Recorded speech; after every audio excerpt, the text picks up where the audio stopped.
بسم اللہ الرحمن الرحیم۔ السلام علیکم رحمۃ اللہ وبرکاتہ۔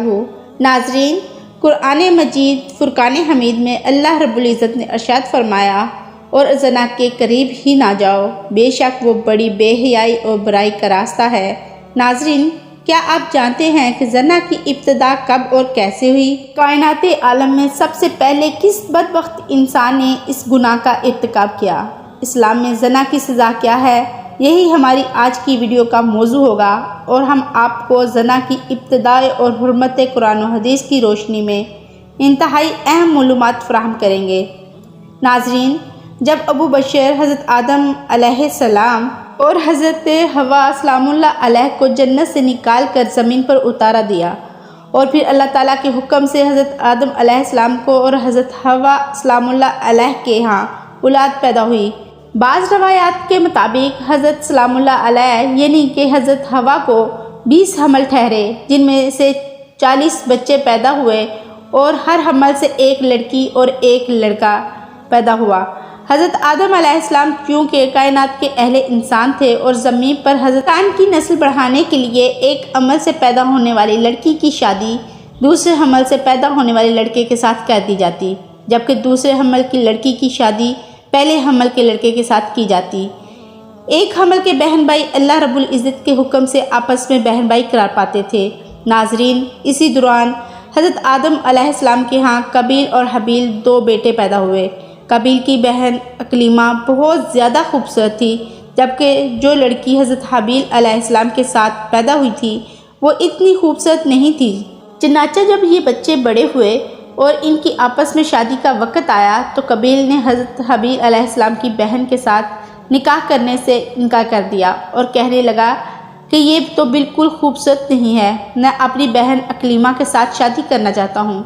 یہ معاملہ اس قدر بڑھ گیا کہ حضرت آدم علیہ السلام نے حکم دیا کہ دونوں بھائی اللہ تبارک و تعالیٰ کی بارگاہ کے اندر اپنی اپنی قربانی پیش کرو۔ جس کی قربانی اللہ کی بارگاہ میں قبول ہوگی وہی شخص اکلیمہ کے ساتھ شادی کرے گا۔ قابیل کھیتی باڑی کا کام کرتا تھا، جبکہ حابیل علیہ السلام بکریوں کو چرایا کرتے تھے۔ چنانچہ حضرت حابیل علیہ السلام نے اللہ رب العزت کی بارگاہ کے اندر ایک خوبصورت بکری کا بچہ پیش کیا، جبکہ قابیل نے گہوں کا گٹھا اٹھا کر اللہ رب العزت کی بارگاہ میں پیش کیا۔ اللہ تبارک و تعالیٰ کی بارگاہ کے اندر جب یہ دونوں قربانیاں پیش کی گئیں، اس زمانے کے رواج کے مطابق آسمان سے آگ اتری اور اس نے حضرت حابیل علیہ السلام کی قربانی کو نگل لیا، یعنی یہی ثابت ہو گیا کہ حضرت حابیل علیہ السلام کی قربانی اللہ کے حضور قبول ہو گئی ہے، جس کی وجہ سے قابیل کہنے لگا کہ ضرور میرے باپ حضرت آدم علیہ السلام نے حابیل کے لیے دعا کی، جس کی وجہ سے اس کی قربانی قبول ہوئی۔ ناظرین، قرآن مجید فرقان حمید قابیل کا قصہ سورۃ المائدہ میں آیا ہے۔ سورۃ المائدہ میں جب حضرت حابیل علیہ السلام کی قربانی قبول ہوئی، قابیل نے حابیل کو مارنے کی دھمکی دی۔ روایات کے مطابق حضرت حابیل علیہ السلام قابیل سے زیادہ طاقتور تھے، لیکن آپ نے اللہ تعالیٰ کے خوف کی وجہ سے فرمایا، اگر تم مجھے قتل کرنے کے لیے اپنا ہاتھ بڑھاؤ گے تب بھی میں تم کو قتل کرنے کے لیے اپنا ہاتھ نہیں بڑھاؤں گا، کیونکہ مجھے تمام جہانوں کے پروردگار اللہ رب العزت کا خوف ہے۔ اگر تم اس انتہا تک پہنچ جاؤ کہ مجھے قتل کر دو تو اپنے گناہوں کے ساتھ ساتھ میری خطاؤں کا بوجھ بھی تمہارے سر ہے۔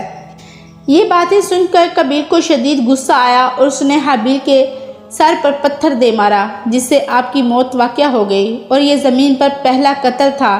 جب قابیل نے حضرت حابیل علیہ السلام کو موت کے گھاٹ اتارا تو اسے فکر لاحق ہوئی کہ اب اس لاش کو کیسے ٹھکانے لگائے۔ وہ حضرت حابیل علیہ السلام کی لاش کو اپنے کندھوں پر اٹھا کر کئی دن تک مارا مارا پھرتا رہا۔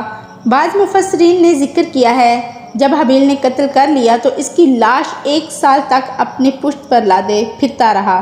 پھر اللہ تبارک و تعالیٰ کے حکم سے 2 کوے آئے، دونوں نے قابیل کے سامنے جھگڑا کیا۔ ایک کوے نے دوسرے کوے کو مار دیا، اور پھر اس نے زمین کھود کر دوسرے کوے کو اس کے اندر ڈال کر اس کے اوپر مٹی ڈال دی۔ قابیل نے جب کوے کو دیکھا تو افسوس کرنے لگا کہ میں اپنے بھائی کی لاش کو بھی نہ چھپا سکا۔ چنانچہ پھر اس نے بھی اسی طرح کیا اور حضرت حابیل علیہ السلام کو زمین کے اندر دفن کر دیا۔ ناظرین، جب حضرت حابیل علیہ السلام کی لاش دفن ہو گئی تو قابیل اپنی بہن اکلیمہ کو لے کر شیطان کے مشورے پر یمن کی طرف فرار ہو گیا، کیونکہ مسلسل شیطان اس کے پاس آتا رہا اور اس کو اس بات سے ڈراتا رہا کہ تمہارا باپ تمہیں قتل کر دے گا۔ لہٰذا وہ اپنی بہن کو لے کر دور دراز وادیوں میں فرار ہو گیا، جہاں اس نے سکونیت اختیار کر لی اور والد کے دین حق کو چھوڑ کر پہلے آتش پرستی اور بعد ازاں بت پرستی شروع کر دی۔ دنیا میں قتل و غارت گری، حسد و فساد اور آتش پرستی، بت پرستی کی ابتدا قابیل نہیں کی، اور تاریخ عالم میں سب سے پہلے اس نے زنا کا ارتکاب بھی کیا۔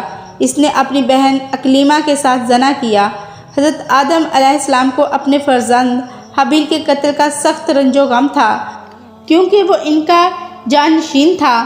حضرت آدم علیہ السلام اس کی یاد میں 40 سال تک روتے رہے، یہاں تک کہ اللہ تعالیٰ نے انہیں حابیل کے بدلے ایک نہایت اور سعادت مند بیٹا عطا فرمایا۔ حضرت آدم علیہ السلام اور حضرت حوا سلام اللہ علیہ نے اپنے اس بیٹے کا نام شیش رکھا، جس کے معنی ہے اللہ کا عطیہ۔ حضرت شیش علیہ السلام کو اللہ تعالیٰ نے نبوت سے سرفراز فرمایا۔ حابیل کے قتل کے بعد اپنی بہن اکلیمہ سے شادی کی، یعنی زنا کیا، جس کے بعد زنا کی ابتدا ہوئی۔ زنا کو اسلام میں ایک بہت بڑا گناہ شمار کیا جاتا ہے، اور اسلام نے ایسا کرنے والوں کی سزا دنیا میں بھی رکھی ہے۔ مرنے کے بعد اللہ تعالیٰ کے ہاں اس گناہ کی سخت سزا ہے۔ زنا کے بارے میں احادیث اور قرآن مجید فرقان حمید میں مختلف روایات موجود ہیں۔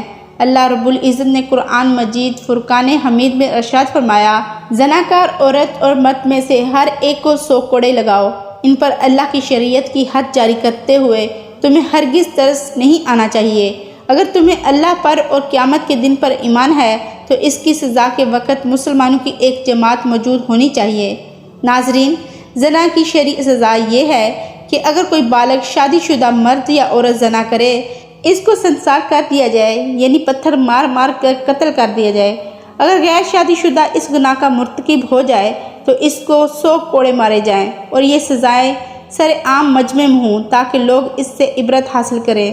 ناظرین، دعا ہے کہ پروردگار عالم ہمیں اس عظیم گناہ سے محفوظ فرمائے اور ہماری آنے والی نسلوں کو بھی اس گناہ کبیرہ سے دور کرے۔